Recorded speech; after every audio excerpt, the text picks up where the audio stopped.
What's up? This is John from John Bench for Photography, and the new iPad Pros just dropped and I got mine in the mail the other day. So what I wanted to do is do a quick comparison against the same models, first gen versus second gen. So we have an 11-inch iPad Pro versus the 11-inch Generation 2. And if you're new to the channel and you're just now checking this out, I'm basically a wedding photographer and I use my iPad Pro as my main laptop. I've been doing this for over a year now and it's been amazing when I have my main desktop to work on at home and then take this with me when I travel. So let's go ahead and open this thing up, see what it's about, and just compare it to the old one. So here's our old box. We're gonna get rid of this thing. It basically looks the same as the first one.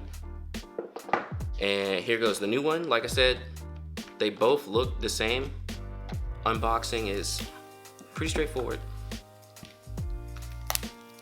And I don't wanna take too much time on this because y'all already know. Y'all already know.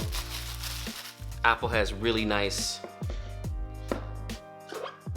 boxes and how they put it together and everything. So here we are.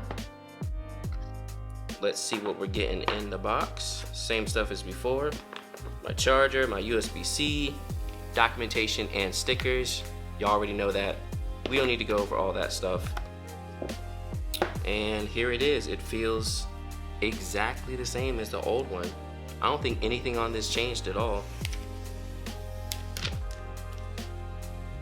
If anything, maybe it's a little bit boxier, but I haven't used mine without a case for a while, so. There it is, brand spanking new iPad. There's that bump on the back. Exact same form factor. Look at my fingerprints. And let's compare that to my old one here. I'll take this case off. And yeah, they're pretty much the same. I mean, the only way I can really tell these apart is the fact that I have a screen protector on this one and obviously the camera. So let's turn this bad boy on. And basically the big question I'm sure a lot of you all are wondering is if you should even upgrade if you already have the Pro. Honestly, looking at it, I don't know the spec differences, which I'm gonna dive into that with Geekbench once I get this set up. But honestly, it's probably not that big of a difference between the two. Probably not the biggest upgrade, but I guess we'll find out. Here's our normal setup. And then I got a quick start. Bring your current iPhone or iPad near. Just set it up. So I have my old iPad here. Open it. It's basically like, yo, you wanna do that though? And we continue in there and sign in. Scan this little thing with our camera.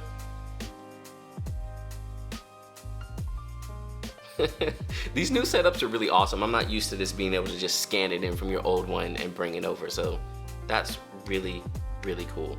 But while we wait on that real quick, just to talk about how I use my iPad. If you haven't seen the videos, check them out up above. I have a whole bunch of videos about how I use my iPad, tips on using the iPad, and using things like Lightroom, Adobe Rush, LumaFusion, and I'm gonna have some full walkthroughs coming out very soon as well that I'll also link at the top and in the description once they're out. But basically what we're gonna be looking at is editing whole photo sessions, whole videos on the iPad Pro alone, and that is it. So if you're into that stuff, don't forget to subscribe to the channel and we'll check out more of using your iPad as a main laptop. But I'm gonna be right back after I set this guy up and we'll go ahead and do a little bit of benchmarking. All right, so we're back. I updated my new iPad, everything's on it now and I set it up. Put my screen protector on it, but what's sad is it got folded up a little bit, so there are a couple of bubbles.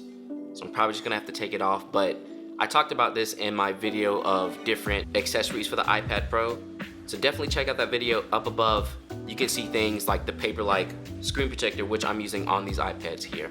But yeah, the main thing I wanted to check out is the differences in Geekbench and also to see if the RAM is different between these iPads, because I know some of them have more RAM than others, so we'll see. These are the exact same models.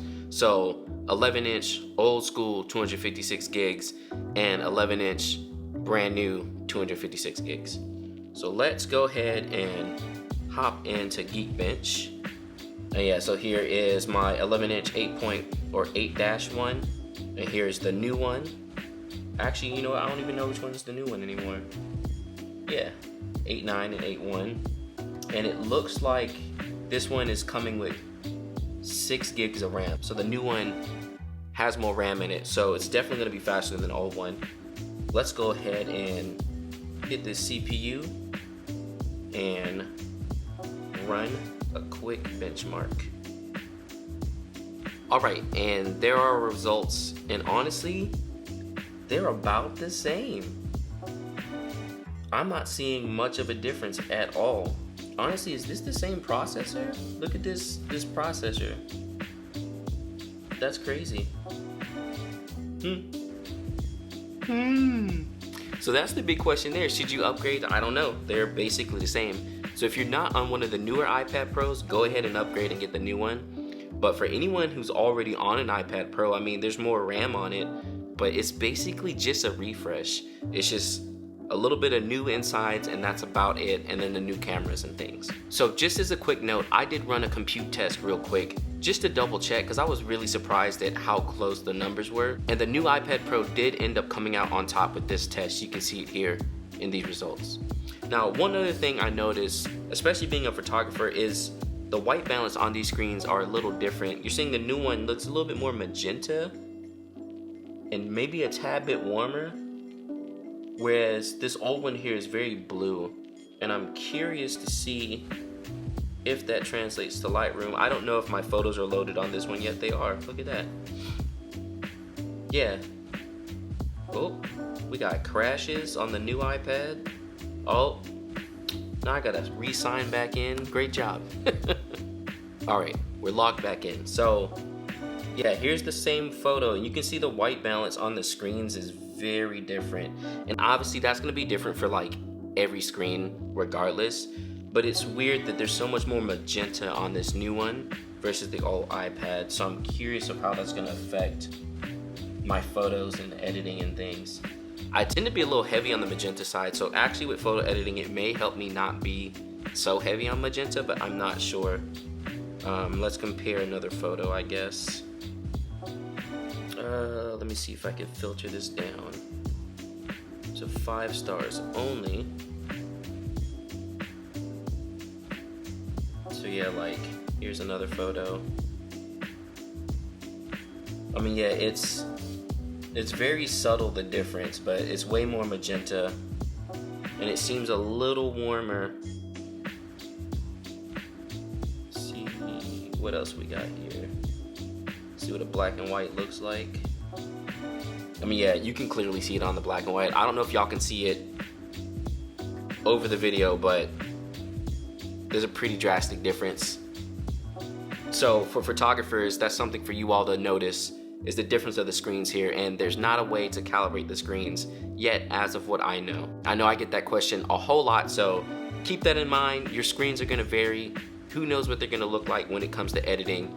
I do love editing on my iPad Pro, but it's basically when I'm away from the computer. I always come back to home base and double check the photos and do all the exporting there. So y'all can check out some videos about that as well up above. So yeah, that's a quick look at the new iPad Pro. Yet again, it's basically the same thing with a new camera, and the screen is a little different, it seems like, and it's really not that much faster. So I have confirmed that the 11-inch at least has more RAM. It's looking like 6 gigs versus the 4 gigs of the last model. So that's a little information for you all, just to check out the new iPad Pro. Basically, it's the same thing. So if anyone was wondering, yeah, they're pretty much the same. If you already have an iPad Pro, you probably don't need to upgrade. If you don't have an iPad Pro yet, maybe go for the new one since it's newer, tiny bit faster, and more RAM. And that's about it. Oh yeah, also the pricing is better too because of the gigabytes you're getting per size, with it starting at 128. So I hope you all enjoyed checking out the new iPad Pro with me. Yet again, there's gonna be a lot more videos on the iPad Pro, using it for editing full sessions, for editing videos, and more stuff like that. So definitely stick around on the channel, subscribe for more, and I will check you all next time. All right, peace.